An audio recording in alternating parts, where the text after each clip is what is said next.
Ghana's public buildings need a better maintenance culture.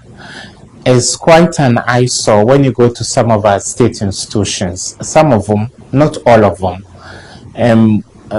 You don't even remember the last time the building complexes felt the touch of a brush. It looks like some of our public buildings have not been painted in the past 10 years or even more. You can see bits and pieces, fragments of the paints tearing out of the building.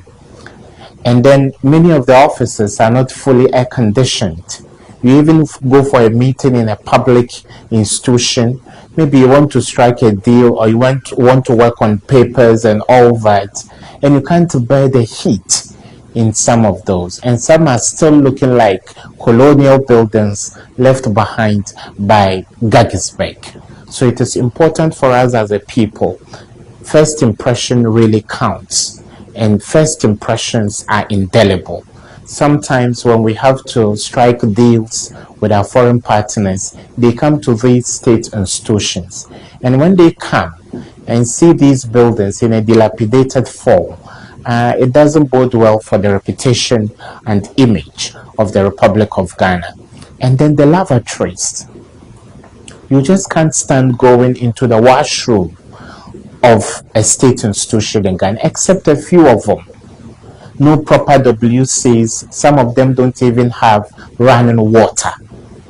It creates a huge challenge for the reputation of Ghana and for the well-being of the very people who are civil servants, public servants, people that have been politically appointed to serve in these public institutions. So I would strongly recommend that all state buildings should be painted once or twice every year. And police stations or police posts are also state institutions. They are public buildings. I'm sorry to say this. There was a time my partners and I had an intention of surveying a police station with the intention of helping with surveillance cameras. And the police station was in a sorry state. Look at the cells and the condition in which people are living. All the state institutions need an upgrade, except a few that have been revamped or rebuilt in the past few years. I don't want to give specific examples, but take it up upon yourself to do a little survey. No matter how cursory that survey is, you will be disappointed at the sorry state in which many of our public buildings are. So let's do more as a country. I believe that for every ministry, for every state institution, for every state corporation, for every company that is funded by the state, there are annual budgets or budgetary allocations that are given. Kindly spend a little of that budget and then paint these buildings and let them look attractive to people that come to visit or they come to do business with the state or anything like that.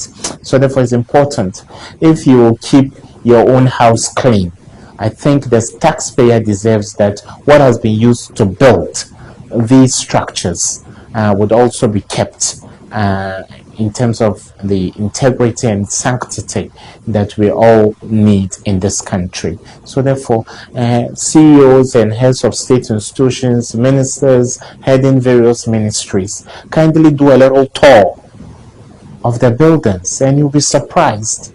Some of the air conditioners are in a very bad state, rusted, they are rusty, some dirty water oozes out of them. It doesn't bode well for our reputation as a country. Our Western partners come to these buildings to strike deals with the state. And right from the get-go, when they come and they see the condition in which these public offices are, certainly they will intimidate us. Certainly they will look down upon us. So therefore it is very important. I believe in positive reinforcement.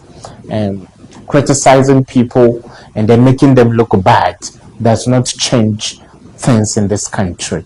We can only do positive reinforcement. Where there are strengths, we encourage that we consolidate those gains. And where there are weaknesses, we humbly appeal to the state to rectify and ameliorate the conditions in which our public buildings are.